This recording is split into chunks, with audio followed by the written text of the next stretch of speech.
अस्सलाम वालेकुम। Welcome to agenda CSS. मैं हूं सफियान चमल और आज हम बात करेंगे एडीआईपी के बारे में। इसका टेस्ट कब होने जा रहा है, मुतवक्के कब है और उसका सिलेबस क्या है और उसको आप प्रिपेयर कैसे कर सकते हैं। काफ़ी सारे स्टूडेंट्स की मेरे पास क्यूरियस थी कि एडीआईपी का हमारा डिस्क्रिप्टिव टेस्ट आ रहा है, तो उसके बारे में थोड़ा सा गाइड करते हैं कि आया कि वो एफआईए की तरह का होगा या कस्टम इंस्पेक्टर के जिस तरह के टेस्ट होते हैं जनरल, जिसमें Pakistan affairs, Islamic studies, current affairs ऐसे वगैरह सारा कुछ मिक्स होता है, उस तरह का होगा या कोई स्पेसिफिक सिलेबस है उसका। तो आज हम उसको डिस्कस करेंगे और इसके अलावा उसके प्रिपरेशन सोर्सेज जो मैं समझता हूँ कि अच्छे हैं, आप उधर से तैयारी कर सकते हैं, वो भी आपको बताएंगे। क्योंकि I don't mean to brag, but मेरा कभी भी प्रेस ही फेल नहीं हुआ है और अल्हम्दुलिल्लाह हर दफ़ा उसमें अच्छे मार्क्स आते हैं। And this time also I am very much hopeful for precis कि उसमें वो बड़े अच्छे मार्क्स आएंगे। तो आप मेरी एडवाइस को फॉलो कर सकते हैं। And let's get into the video. मैं बोर्ड पे आपको समझाता जाता हूँ जी साथ साथ। अच्छा, एक तो ये है कि जो टेस्ट है इट इज़ एक्सपेक्टेड कि वो जुलाई के एंड पे हो जाएगा। जुलाई के एंड पे हो जाएगा, ये एक्सपेक्टेड है। उसकी डेट अभी अनाउंस नहीं हुई, लेकिन जो लोग आईबी में हैं, एक दो लोगों ने मुझे बताया था कि हाँ जी तकरीबन जुलाई के एंड में सुनने में आ रहा है कि हो जाएगा। दूसरी बात है कि उसका सिलेबस क्या है। तो पहली चीज़ है जनाब उसमें एस्से। ठीक है जी, एस्से उसके होंगे 4 टॉपिक्स, उसमें से आपने एक करना होगा। लेट मी जस्ट कंफर्म कि उसके वर्ड काउंट आपसे कितना मांगा गया है जी। 500 से 700 वर्ड्स का आपसे एस्से रिक्वायर्ड है। ठीक है, 500 से 700 वर्ड्स। अब बात यह है कि अगर आप इसको इसमें अच्छे मार्क्स लेना चाहते हैं, ऐसे कि मार्क्स जो हैं वो 25 हैं जी। अगर आप इसमें अच्छे मार्क्स लेना चाहते हैं ना, तो to be very straightforward I would recommend कि आप अपने आप को एक अच्छा सीएसएस का स्टूडेंट जो है वो जाहिर करें। ठीक है, उसका क्या मतलब है कि आप एक तो जनाब आउटलाइन बनाएंगे लाजमी। ठीक है, चाहे वो 8 पॉइंट्स की है, 4 पॉइंट्स की है, 5 पॉइंट्स की है, आउटलाइन लाजमी बनानी है और नीट रखना है उसको।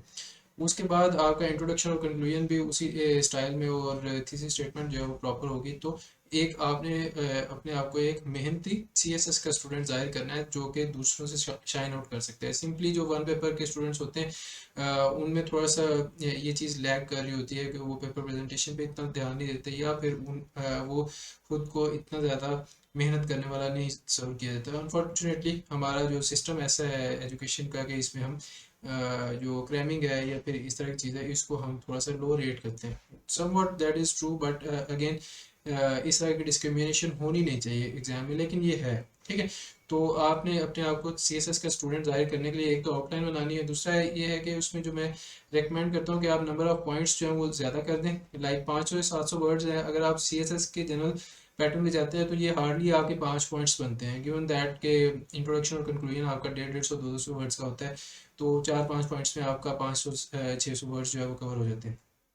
लेकिन अगर आप एक कम्प्रीहेंसिव नॉलेज जाहिर करना चाह रहे हैं तो मेरे ख्याल में आपके 7 to 9 पॉइंट्स होने चाहिए।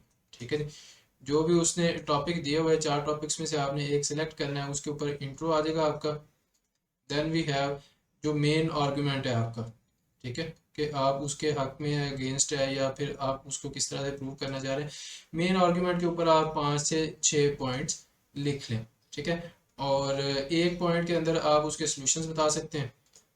ठीक है, अगर ये अगेन के ये यूनिलैटरल इशू ऐसे है, या फिर यूँ कह लें कि जो सिंगल स्ट्रेट फॉरवर्ड ऐसे, अगर दूसरी तरह आ जाता है कि hopes and hurdles for democracy for example, तो उसमें अंडरस्टूड है जी, आप 2 सेक्शन उसके बनाएंगे। होप्स क्या है, पहले हर्डल्स क्या है, और अगर वो रिजॉल्व हो जाती है तो उससे होप्स क्या है डेमोक्रेसी के लिए। ठीक है, लेकिन अगर सिंपली आ जाता है कि जी democracy is the worst form of government except for all that have been tried, तो आपका जो मेन आर्गुमेंट है वही ज़्यादा स्पेस ले लेगा। सोल्यूशन जो है आप सिर्फ और सिर्फ एक पैराग्राफ में दे दें और लास्ट पे फिर आपकी कंक्लूजन आ जाएगी। ये आपका ऐसे का स्ट्रक्चर होना चाहिए। और आप इसमें ये ऐड कर सकते हैं कि आप इनमें लाइक थीसिस स्टेटमेंट आप इसमें ऐड कर दें। इसी तरह कंक्लूजन के नीचे आप एक लाइन जो है वो लिख दें। कुछ अकेडमीज वाले रिकमेंड करते हैं, मैं खैर इस चीज़ को इतना सपोर्ट तो नहीं करता कंक्लूजन वाले खास तौर पे जो है, लेकिन थीसिस स्टेटमेंट अगर आप इंट्रो में लिखना चाहते हो दैट इज़ टोटली फाइन। ठीक है जी, तो ये तो एसए का स्ट्रक्चर हो गया। अब अगली चीज़ पे आते हैं जी। दूसरी चीज़ क्या है, दूसरी हमारे पास आती है जी कंप्रीहेंशन। कम्प्रीहेंशन, जो कि कितने मार्क्स की होगी जी, it will be 20 marks. 20 marks की कम्प्रीहेंशन होगी, उसमें 4-5 सवाल होंगे, 4-5 क्वेश्चंस।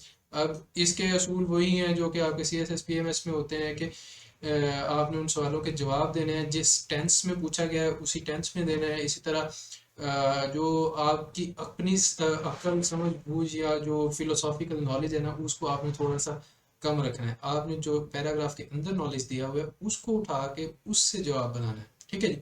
आप उसको रिफ्रेश कर सकते हैं, थोड़े से सिनोनिम एंटोनिम यूज कर ले, दैट इज टोटली फाइन। लेकिन ये नहीं करना कि उधर उसने लाइक किसी ग्रीक फिलोसफर का हवाला दिया हुआ है, आप किसी मॉडर्न फिलोसफर को उठा के एक्सप्लेन करना शुरू कर दें कि डेमोक्रेसी क्या है या पार्टिसिपेटरी फॉर्म ऑफ गवर्नेंस जो है वो कब हमारे वजूद में है ही नहीं, ठीक है। जो कॉन्टेक्स्ट दिया गया है उसी में से उठा के आपने जवाब देना है। कीवर्ड्स आप एक दो यूज कर सकते हैं उसी पैराग्राफ में से, लेकिन सेम टू सेम लाइनें कॉपी करना जो है वो एक बुरा इंप्रेशन जाता है उससे। वो ये चीज़ शो करता है कि आपको अपनी राइटिंग पे कॉन्फिडेंस नहीं है, you are simply playing it safe कि भाई सेम मैं कॉपी पेस्ट करता हूँ, ठीक है। मैं वही FSC या मैट्रिक वाला बच्चा हूँ जो कि गूगल से कॉपी पेस्ट करके नोट्स बना रहा है, तो वो नहीं करना। अपने अल्फाज में लिखें, कीवर्ड्स आप एक दो यूज़ कर लें, दैट इज़ फाइन, लेकिन पूरे पूरे सेंटेंसेस कॉपी नहीं करने, ठीक हो गया जी। अगली चीज़ पे आते हैं। Third we have precis. Precis precis कितनी होगी जी? प्रेसी एक तो उसका असूल ये है कि वो 1/3 आपने करनी होती है, ठीक है। मैं तो वर्ड काउंट भी करता हूँ इवन, अगर आप एक एक वर्ड करके सारे काउंट नहीं कर सकते तो एक ट्रिक ये है कि जितनी भी लाइनें हैं ना, एक कोई दो लाइनों की आप वर्ड्स काउंट कर लें। फर्ज करें जी इधर 18 थे, इधर 20 थे, तो मेरे पास एवरेज आती है जी इनकी 19, ठीक है।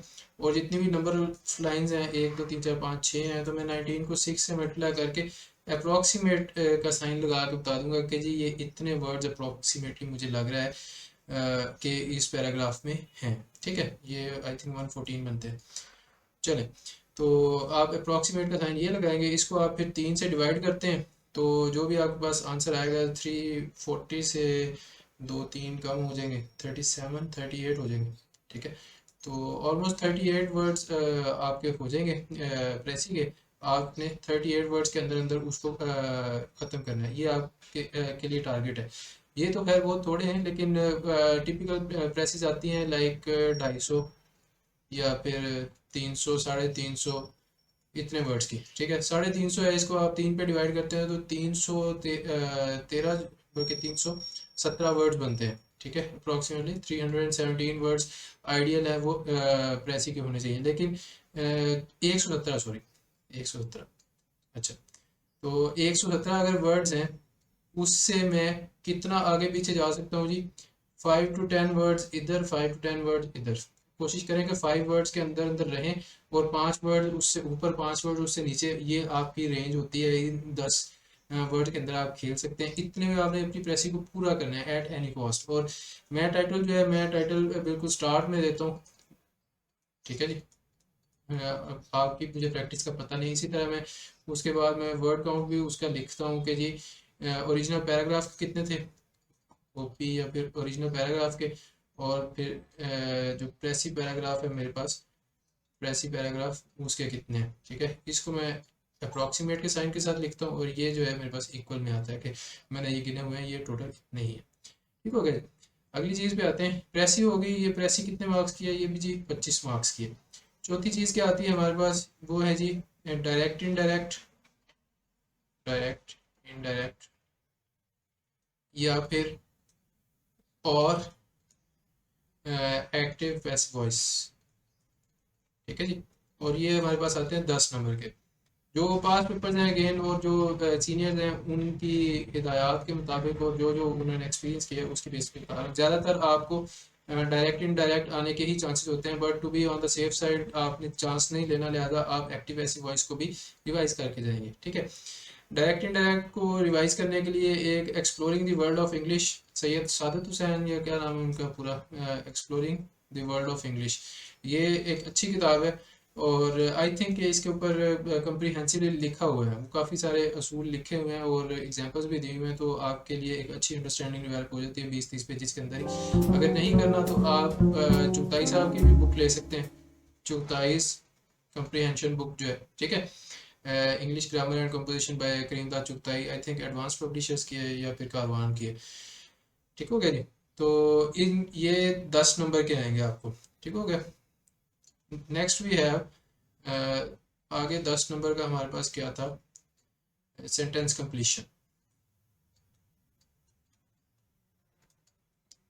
Sentence completion.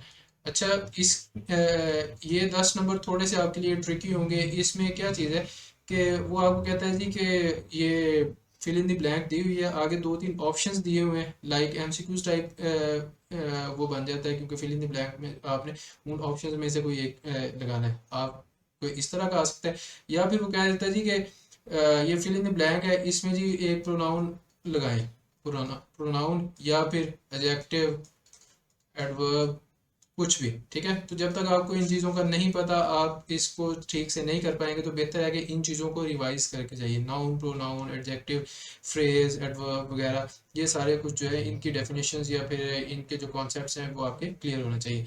And last thing we have in this paper is making sentences. ठीक है, not just making sentences but also meanings. आपको 4-5 वर्ड्स दिए गए होंगे, उनके आपने पहले तो मीनिंग लिखने हैं जी। पहले मीनिंग लिखिए, फिर उसके बाद आपने उसको जुमले में भी इस्तेमाल करना है। तो इससे आपको पता चल सकता है जी कि वोकेबलरी भी इस चीज़ के लिए इम्पोर्टेंट है।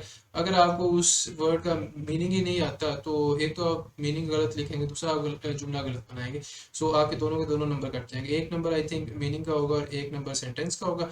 तो बेहतर है कि 2/2 लें हर एक में से, और 10 नंबर ये भी पूरे करें। ज़्यादातर जो है लोग वो डायरेक्ट इनडायरेक्ट गलत करते हैं, और इसी तरह प्रेसी जो है उसमें मार खा जाते हैं। सो प्रेसी के लिए गाइडेंस मैंने आपको दे दी है। आई होप कि दिस विल बी सफिशिएंट और ये आपके लिए काम करेगी। प्रेसी की प्रैक्टिस करके जाइएगा, क्योंकि वहाँ पे आपने टाइम को भी मैनेज करना है। ठीक है जी, टाइम मैनेजमेंट बहुत ज़रूरी है इस पेपर में।